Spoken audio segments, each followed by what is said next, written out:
అందరికీ నమస్కారం.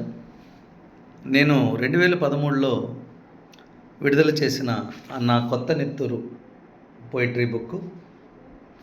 దీని నుంచి ఈరోజు మీకోసం ఒక కవిత చదువుతాను. చాలా రోజుల నుంచి అనుకుంటా ఉన్నాను. బహుశా ఇది 2005 ఆగస్టు 9వ తేదీన నేను విశాఖపట్నం రామకృష్ణ బీచ్లో ఒంటరిగా వెళ్తూ ఉన్నప్పుడు నాకు కలిగిన భావన కవితగా ఆ రోజుల్లో రాయడం జరిగింది. అది ఈరోజు మీకోసం చదివి వినిపిస్తాను. కవితా శీర్షిక మూగ సంధ్యారాగం. కవితా శీర్షిక మూగ సంధ్యారాగం.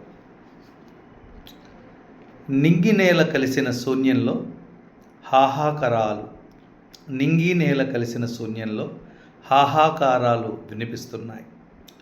విలాపాలు, విషాదాశ్రువులు కనిపిస్తున్నాయి. అలల సవ్వడిలో సముద్రపు గాలి ఊగిపోతుంది. ఆ మూగ సంధ్యారాగంలో విశాఖ తీరంలో నడక సాగింది. కెరటాలు లయాత్మక ధ్వనులు చేస్తున్నాయి. చితిదాటిన ఆత్మలు ఒడ్డును తాకుతున్నాయి. అలలు రావద్దని హెచ్చరిస్తున్నాయో, పాదాలు ముద్దాడి పరవశిస్తున్నాయో ఎటూ తేల్చుకోలేక నిలబడిపోయా. పాదాలు ముద్దాడి పరవశిస్తున్నాయో ఎటూ తేల్చుకోలేక నిలబడిపోయా. నా భావాలు కూడా అలలై దొర్లుతున్నాయి. ఓ కెరటం జాలిగులిపే జాబిలిలా నిశ్శబ్దంగా జారుకుంది.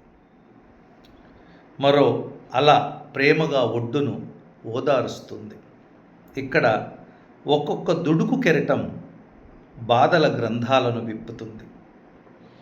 గుండెకు తీయటి బాధను పంచే, వయసు వయ్యారాలను స్పృశించే పడుచుల పరువాల భాష కమ్మటి కబుర్లతో మనసు జ్ఞాపకాల పొరల్లోకి దారితీస్తుంది.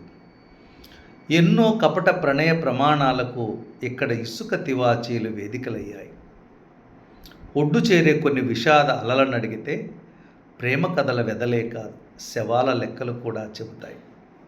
కైలాసగిరి నుండి యారాడ కొండ వరకు, ఎర్రదెబ్బల నుండి పడవల రేవు వరకు విఫలమైన ప్రేమికుల ఆత్మలు విషాదాలాపన చేస్తుంటాయి. ఎన్నో కలలుగన్న జీవితాలు మోసపోయి గతాన్ని వెతుక్కుంటాయి. ఎన్ని మూడుముళ్ల బంధాలకు, ఎందరి భగ్న ప్రేమికుల చరిత్రకు ఇక్కడ వీచే గాలులు ప్రత్యక్ష సాక్ష్యం.